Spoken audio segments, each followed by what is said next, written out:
Hi, I'm Jeff Strong. I'm creator of the Auditory Brain Stimulation Therapy Rhythmic Entrainment Intervention. I'm also co-founder and creative director of BrainShiftRadio.com. In this video, I want to talk a little bit about my main takeaway with the Drum Healing Live workshop. Last week, we just finished our 3-day intensive live drumming event. This is our drum healing course done in a live format. It's 3 days of really heavy-duty work. And we had a full house, and we had people across the whole spectrum of drumming abilities and drumming styles. We had African drummers, we had professional drummers who play in the hospitals, we had drum circle facilitators, we had people who'd never played before that came in. One was an acupuncturist, a physical therapist, an occupational therapist, coming in to learn how to integrate drumming into their practice. So huge difference of experience and skill level, and a lot of people asked me going into it, are you going to be able to accommodate all this? How are you going to approach this course if you have people who've never picked up a drum before and don't really know how to play anything, and other people who can play just about everything? So, and that's a good question, and one that I spent a lot of time really thinking about. Now, when I created the online course, I was really looking at how can I present the information in a way that can really cross that spectrum as well. So I kind of knew what I was doing as far as having the right curriculum to do it, but how do you do it in a live setting? How do you make sure everybody's taken care of in that workshop format? And what we did was we did a lot of breakouts where we grouped together and played. And most of the time I had experienced drummers playing with real beginners. I had people playing for each other. The whole point of drum healing, at least the way I'm teaching it, is how can you use the drumming to influence your well-being, but as well as somebody else's? What does it feel like to have your intent on someone else as you play? Is it going to direct what you're playing? And then what happens when somebody's intent when they're playing is directed at you? What does that feel like? Where does that take you? And by exploring this with people of all different levels, you're really looking now at the essence of what this is all about rather than the rhythms themselves. Yeah, we spent a lot of time on drumming rhythms. We spent a fair amount of time drilling. When we played together, I had different sections that, there was a simple rhythm you can play and there was a more complex rhythm you can play. So even though somebody's just beginning and they're able to play just a little bit, the advanced players were able to play something that was still challenging to them. I had them switching drums. For the djembe players, I had them playing frame drums. Kunga players, I had them playing a djembe or frame drum. And it forced them to be thinking a little bit differently about the way they played. Now they're having to think. As a matter of fact, when I started the workshop for the weekend, we put our drums away. We picked up our hardcover books and we played them, and we're all in the same playing field. We had no one could play louder than somebody else. No one's drum was going to cut through more than somebody else. These are hardcover books. It's just a thud. And so we worked on really looking at the essence of what the rhythms and the drumming were all about. We went across time and tempo. We started with really simple techniques for altering consciousness to get us into a deep meditative state. We looked at trance drumming, and we're really looking at odd meter, which for some of the more advanced players who are used to playing, African drumming, playing an odd meter rhythm is a stretch. It's different. It requires a different thought process. They're pretty much starting from the beginning, just like a beginner is.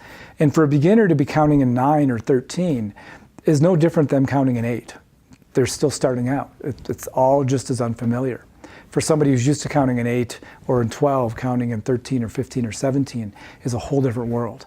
So that's how we got everybody to kind of expand a little bit, but also not feel like they're alone in their expanding, regardless of where they started as a player. But the main thing I wanted to focus on was helping people find their voice.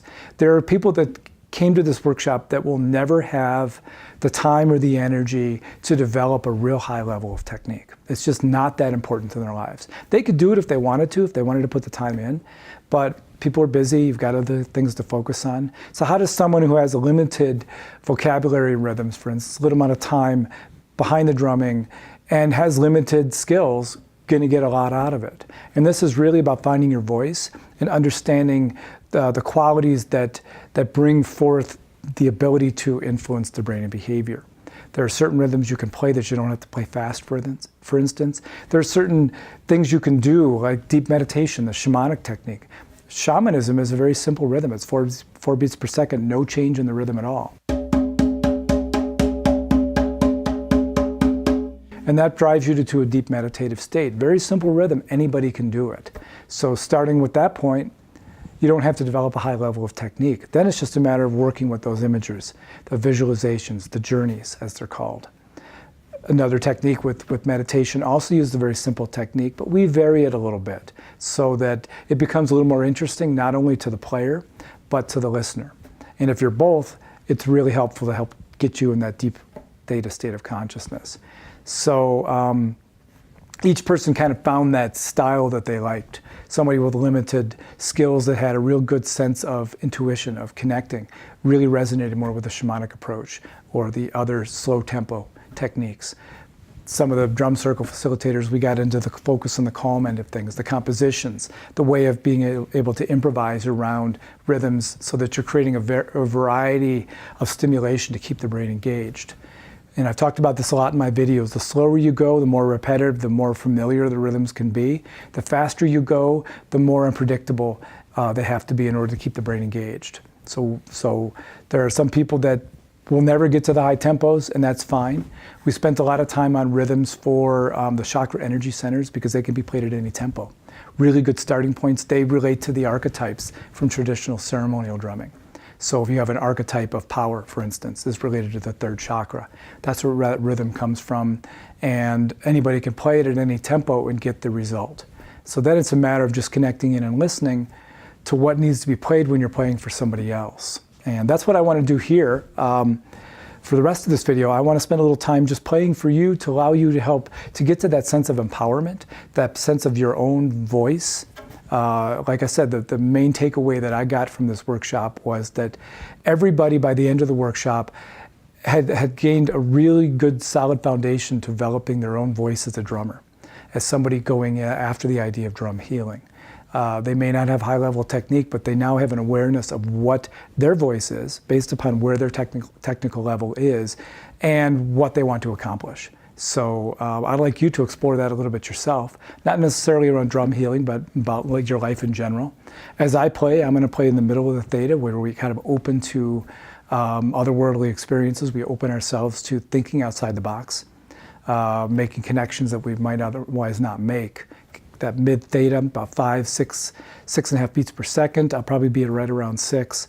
And I'll play rhythms that'll help you kind of get into this place of seeing what your personal voice is. And hopefully then you can carry that forward into your life in general. So I'm going to start with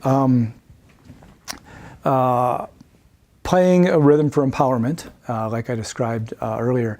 I'm going to play at 6 beats per second and just settle in, close your eyes, and just contemplate what your personal voice is. So I'm going to go from here.